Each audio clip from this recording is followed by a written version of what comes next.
ቅርብ ጊዜ እንግዲህ እግዚአብሔር አምላክ ረድቶን እኔና ባለቤቴ ቴንሽ ጌታቸው አንድ ልጅ ለመውለድ አስበን የመውለጃ ጊዜውም ከደረሰ በኋላ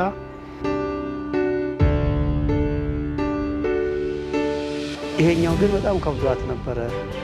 የቀኝ እግሯ በጣም በተደጋጋሚ እያመማት እየተዘጠዛት ነው የነበረው።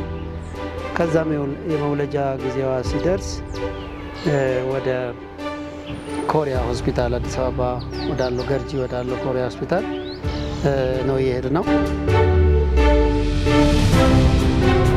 በኦፕራሲዮን እግዚአብሔር ረድቶን ወንድ ልጅ ተገላገለች ማለት ነው።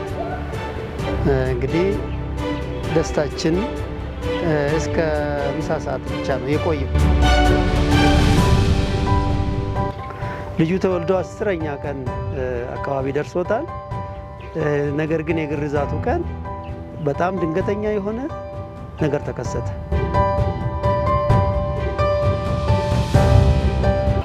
በጣም ነው የደነገጥኩት።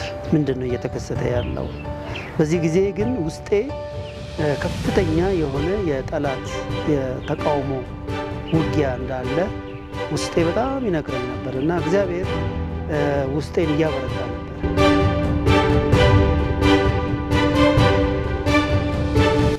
ይሄ ነገር ከፍተኛ ክትትል የሚያስፈልገውና እንደውም ወደ ኦፕራሲዮን መሄድ እንዳለባት አይነት ነገር ወደ መወሰን ብለው አርብ ቀን አይሲዩ የጽኑ ህሙማን ክፍል ገባች ማለት ነው።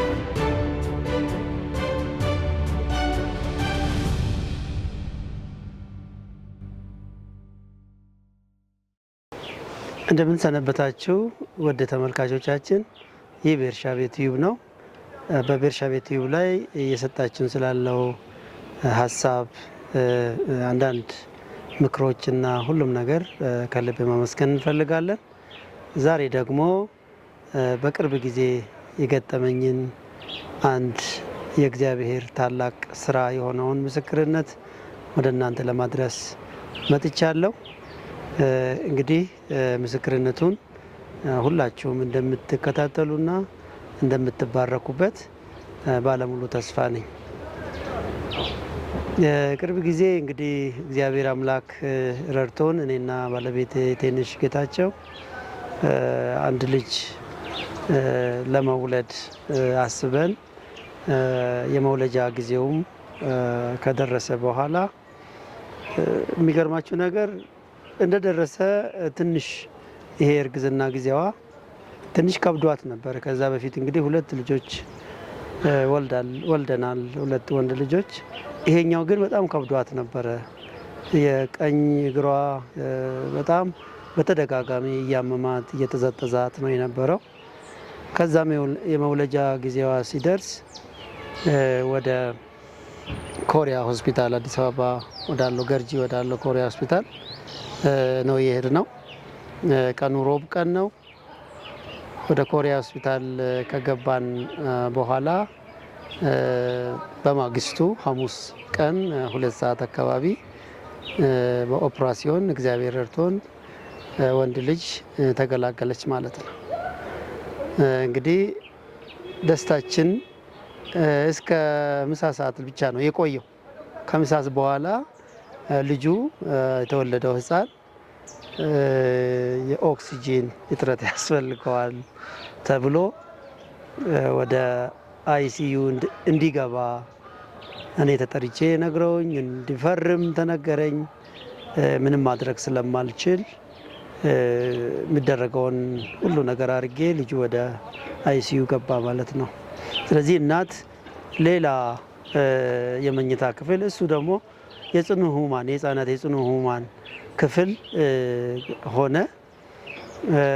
አርብ ዕለት ጠዋት ደግሞ ያ ኦክሲጂኑ ብዙም አያስፈልገውም፣ ነገር ግን ጡት በደንብ አይጠባም። ስለዚህ አሁንም መቆየት አለበት ተብሎ ተወሰነ። በሚቀጥለውም ቅዳሜ ጠዋት እንግዲህ ከሆስፒታሉ የምንወጣበት ቀን ነበርና የዛን ቀን ደግሞ ቢጫ ሆነዋል ተብሎ እኔና ባለቤቴ ቴነሽ ባዶ እጃችን ወደ ቤት ነው የገባ ነው እና ባለቤቴ እያለቀሰች ነው ወደ ቤት የገባችው። ህፃኑ እዛ ቀረ ማለት ነው። እሁድ ዕለት ተመልሼ እኔ ቼክ ለማድረግ ሲሄድ ደግሞ ልጁ ደህና ነው፣ አሁን ተሽሎታል፣ ግን እናትየው መታ አጥብታ አይተን ነው የምንሰጣችሁ ተባለ።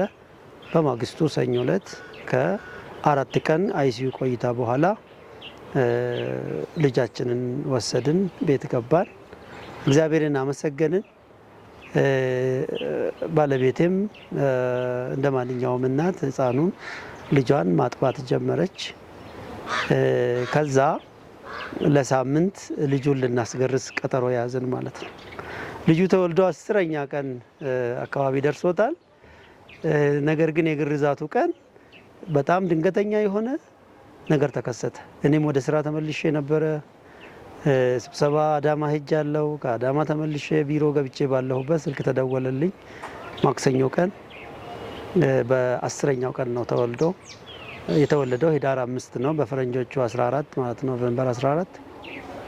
ነገር ግን እናትየው የብለድ ፕሬሸር ከፍተኛ ተከስቶ ራሷን ስታወድቃለች ተብዬ በአስቸኳይ ወደ ቤት እንዲሄድ ከዛ እኔ ስደርስ ፉሪ አካባቢ የሚገኘው ዶሻ ሆስፒታል ነው ያለችው። በጣም ራሷን ስታለች፣ ከቁጥጥር ውጭ ሆኗል። ቀኝ እጇና ቀኝ እግሯ፣ ቀኝ ሲስተም አይኗ በሙሉ አይሰራም።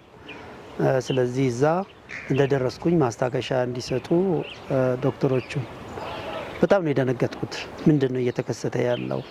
በዚህ ጊዜ ግን ውስጤ ከፍተኛ የሆነ የጠላት የተቃውሞ ውጊያ እንዳለ ውስጤ በጣም ይነግረኝ ነበር እና እግዚአብሔር ውስጤን እያበረታ ነበር፣ እየተረጋጋው ነበር እና ማስታገሻ ወስዳ በሆስፒታሉ አምቡላንስ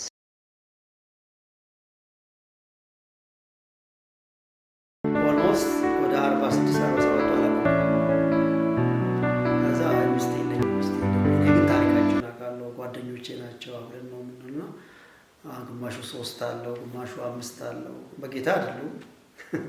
ከዛ እኔ ጋር ደረሰ ማለት ነው። ሁላችን እየተናገርን እኔ ለማግባት መንገድ ላይ ነኝ፣ ጮኛ አለኝ፣ ግን የማልስማማባቸው ጓደኞች ያላችሁትን የማልስማማባቸው እናንተ ጋብቻ አልፈጸማችሁም እንጂ ሚስት አላችሁ። እኔ ስለማውቅ ይሄ በጣም ከባድ ነገር ነው። ጋብቻ አንድ ስጋ መሆን ስለሆነ ከብዙ ሰዎች ጋር የምናደርጋቸው ነገሮች ጋብቻን ቅድስናውን፣ የጋብቻን ንጽህና የሚያበላሽ ዲስቶርት ያደርጋል ማለት ነው። በዚህ ምድር ላይ ሰይጣን ካበላሻቸው ነገሮች ውስጥ አንዱ ጋብቻ፣ በጣም መሰረታዊ ነገር ጋብቻ። ጋብቻ ደግሞ ትውልድ የሚቀረጽበት ሀገር የሚሰራበት ቦታ ስለሆነ ሰይጣን እንደኛ ሞኝ አይደለም። እነሱ ጋር ነው የሚሰራው፣ ወጣቶቹ ጋር ነው የሚሰራው። እዛ ጋር መሰረቱን ካበላሸ ህይወቱ በሙሉ ተበላሽቶ ነው የሚቀጥለው። ሰው አንድ ጊዜ በጋብቻ ህይወቱ ውስጥ ከተበላሸ ቀጥሎ ብዙ ነገሮች ይበላሹበታል። ስለዚህ ማግባት በሚደርስበት እድሜ ላይ ስንደርስ እየኖርን ስለሆነ ማኖር አልችልም በሚል ምክንያት ከጋብቻ መሸሽ አስፈላጊ አይደለም። ጋብቻ ግድ አይደለም። ወንድሜ ደምስ ብዙ ጊዜ ያነሳል፣ ማግባት እኮ ግድ አይደለም። ግን ማግባት እየፈለግን የሴት ጓደኛ መያዝ፣ የወንድ ጓደኛ መያዝ እየፈለግን አይ ካገባው የኑሮ ችግር፣ ብቻዬን መኖር እፈልጋለሁ፣ እታሰራለሁ፣ እንደፈለግኩ መውጣት መግባት አጣለሁ በሚል ምክንያት መሸሽ ተገቢ አይደለም። እኔ ሳገባ ያገባው ቀን የመወሰን አቅሜ በ50% ነው የቀነሰው።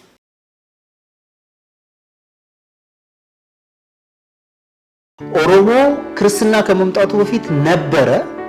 አምልኮት ስርዓት አምልኮቱ ይካሄድ ነበረ። አሁን እምነቱ ትክክል ነው ትክክል አይደለም የሚለው ጋር አይደለም።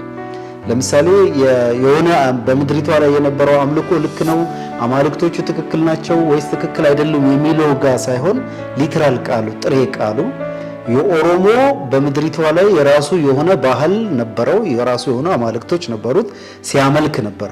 ስለዚህ ክርስትናን ወደ ኦሮሞ ይዘን ብንሄድ ለኦሮሞ ባዕድ የሚሆነው ክርስትናው የመጣው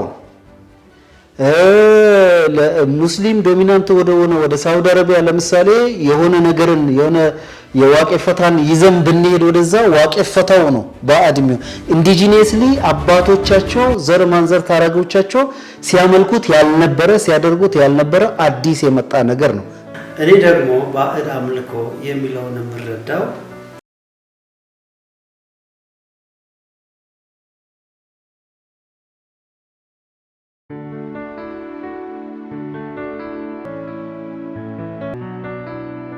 ግን ለእናንተ ማስተላለፍ የምንፈልገውና ማውራት የፈለግነው ዛሬ እኛ ወደ ምንድን ነው የተለወጥ ነው? ምንስ ይዘን መጣን? ምንስ ትተን መጣን? እኛ ወደ ክርስትና ተቀየርን ወይስ ክርስትናን ወደኛ ቀየርን? አንድ ሰው ወደ ክርስትና ኮንቨርትድ ወይም ክርስትና ሲነሳ ወይም ክርስቲያን ሲሆን ከዛ በፊት ክርስቲያን ነበር ጥሬ ቃሉ ማለት ነው።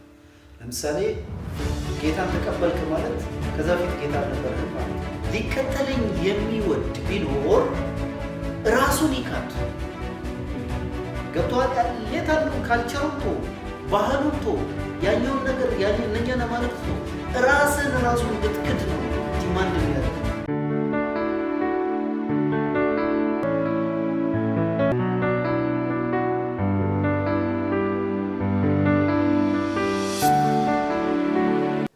ምንስ ይዘህ መጣ? ምንስ ትተህ መጣ?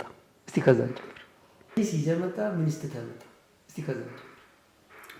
አመሰግናለሁ።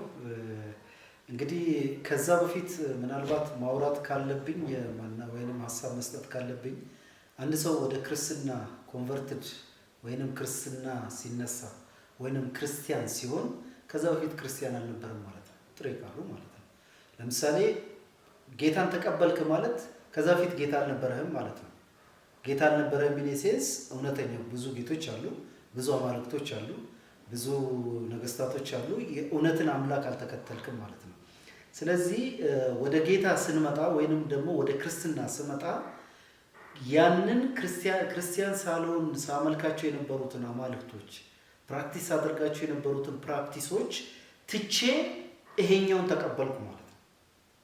የሚገባኝ ማለት ነው። ለምሳሌ በሆነ ትራዲሽናል ፕራክቲስ ውስጥ ትራዲሽናል ሪሊጅን ውስጥ ትራዲሽናል ዌይ ኦፍ ላይፍ ውስጥ ነበርኩ። ክርስትና የሚባለውና ክርስቶስን ኢንካውንተር ሳረግን ወደ ክርስትና ነው። ይሄ ማለት ምንድነው? ቀድሞ የነበረውን መንገድ ቀድሞ የነበረውን ልምምድ ክጄ እንደውም በፕሮቴስታንት ወርልድ ውስጥ ሰው ጌታ ሲቀበል ተብሎ የሚደረግ ዓለምን ክጄ ሰይጣንን ክጄ እንትንን ክጄ አንተን እቀበልሃለሁ የሚባል ነገር አለ። ይህ ክደት የሚባለው ነገር ትሪዝን፣ ይሄ ዝም ብሎ ተራ ክህደት ሳይሆን ትሪዝን ነው። እነኛን አማልክቶች ልክ አይደሉም። ያ ሃይማኖት ልክ አይደለም። ያ ዌይ ኦፍ ላይፍ ልክ አይደለም። ይህ ክርስቶስ የሚባለው የሚያሳየኝ ነገር ግን ትክክል ነው። የክርስቶስን መንገድ እቀበላለሁ ብዬ ነው የመጣሁት። ስለዚህ ክርስትናን አምጥቼ የኔን ባህል፣ የኔን አማልክቶች፣ የኔን ፕራክቲሶች፣ የኔን የነበሩትን ክርስቲያናይዝ ዳርጌ እነሱን ሁሉ ስማቸውን ቀይሬ ወይንም ስማቸው ባለበት መከተል ሳይሆን የነበረውን አምላክ መቀበልና ያንን መንገድ መከተል ነው። ለዛ ነው ጌታ ኢየሱስ ምን ይላል? ሊከተለኝ የሚወድ ቢኖር ራሱን ይካድ። ገብቶሃል? ሌታሉን ካልቸሩንቶ ባህሉንቶ ያኛውን ነገር እነኛን አማልክቶ ራሱን እንድትክድ ነው ዲማንድ የሚያደርግበት። ራሱን ሊክድና ሊቶ የማይወድ ሊከተለኝ አይገባም ብሎ ይላል። ስለዚህ ጌታ ኢየሱስን ስቀበለው ኦፍኮርስ በቋንቋዬ በነበርኩበት ባህል ውስጥ ቢሆንም ግን የምተዋቸው የምጥላቸው የማይረቡኝ ትክክል ያልሆኑ መንገዶች ነበሩ። ትክክል ያልሆኑ አማልክቶች ነበሩ። ትክክል ያልሆኑ ዌይ ኦፍ ወርሺፕ ነበር። ወደ ትክክለኛው አምላክ እከተላለሁ፣ እሱ ኮንቨርትድ ሆናለሁ፣ እሱን እከተላለሁ ነው። ስለዚህ ለምሳሌ እኔን ብትወስደኝ ማነው ያለፍኩበትን መንገድ ብትወስድ ወደ ጌታ ወደ ክርስትና ስመጣ አቴቴን ወይንም ቦረንቲቻን ወይም ከራማታየን ወይም ቦሰከረ ተርባ ወይም ምናምን የሚባለውን ክርስቲያናይዝ ዳርጌ በስመ ሃይማኖት በስመ ፕራክቲስ ውስጥ እነሱን አልከተልም። አይረቡኝም፣ ልክ አይደለም። ትክክለኛው የእውነት አምላክ ግን የአብርሃም የይስሐቅ የያዕቆብ አምላክ ነው። እንደውም አንድ ጽሑፍ አለ፣ ምናልባት አንብበ ከሆነ አላውቅም። ፕሮፌሰር ፓውላ ትባላለች። በዚህ ዙሪያ ብዙ ጽሑፎችን ጽፋለች። ምን ትላለች? አማልክት በብለድ ላይ በዘር ይተላለፋሉ። ይህን መጽሐፍ ቅዱስ የማይክደው ለምንድን ነው የማይክደው? አንደኛ ለምሳሌ የእስራኤልን አምላክ የአብርሃም የይስሐቅ የያዕቆብን አምላክ ብለን ስንል ሊኔጅ ነው፣ ጂኒዮሎጂ ነው፣ የሆነ ብለድ ግሩፕ ነው እየጠቀስን ያለ ነው። ስለዚህ ያ ፋሚሊ፣ ያ ብለድ ግሩፕ፣ ያ ትራይብ ዕብራውያን የሚያመልኩትን ያንን የዕብራውያንን አምላክ ያንን የአብርሃም የይስሐቅን የያዕቆብን አምላክ አመልካለሁ እያለ ገብቷል። ሌላ ቦታ ደግሞ እዚሁ ዮሐንስ ወንጌል ላይ ስንመጣ ደግሞ ወደ ገዛ ወገኖቹ መጣ ይላል። ወዴት ነው የመጣው? ወደ ገዛ ወገኖቹ። ስለዚህ ወገኖች ነበሩት ማለት ነው። እነኛ ወገኖች ማን ናቸው? ዕብራውያን። የገዛ ወገኖቹ ግን እነኛ ዕብራውያን ግን ምን አላረጉትም? አልተቀበሉትም። ለተቀበሉት ግን በስሙ ላመኑት ለነሱ የእግዚአብሔር ልጆች የሆኑ ዘንድ ስልጣን ሰጣቸው ይልና እነሱም ከስጋና ከደም ፈቃድ ወይንም ከወንድ ፈቃድ ሳይሆን ከማ ተወልደዋል ነው የሚለው?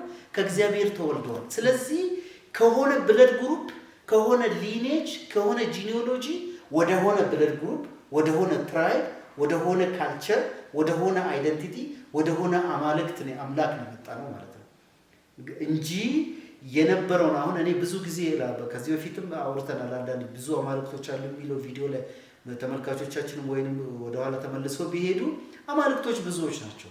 የእስራኤል አምላክ ግን የአብርሃም የይስሐቅ የያዕቆብ አምላክ ግን የአማልክት አምላክ ነው።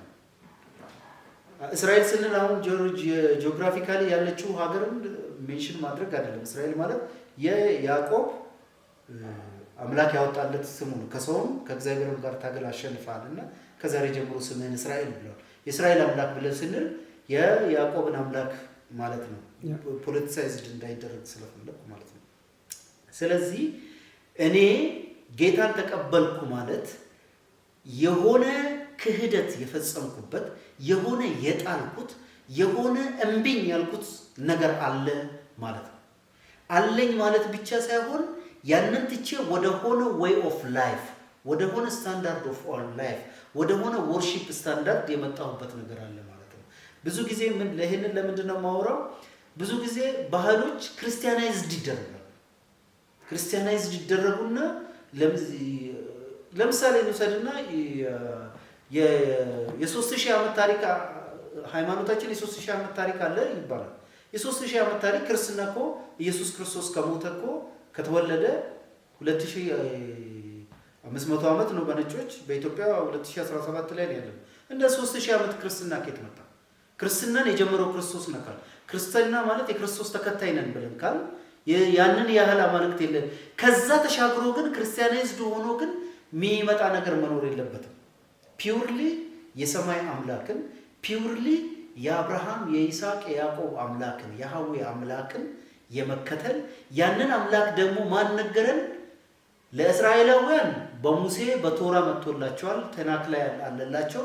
ለኔና ለአንተ ደግሞ በአብ ቀኝ የነበረ በእቅፉ የነበረ ዓለምን የደረሰበት ደራሲ የሆነ የፍጥረት ሁሉ ሄድ የሆነው ክርስቶስ ኢየሱስ በመስቀል ተጠርንቆ ሞቶልን በሞቱ ሕይወት ሰጥቶን ከአብ ጋር አስታረቀ።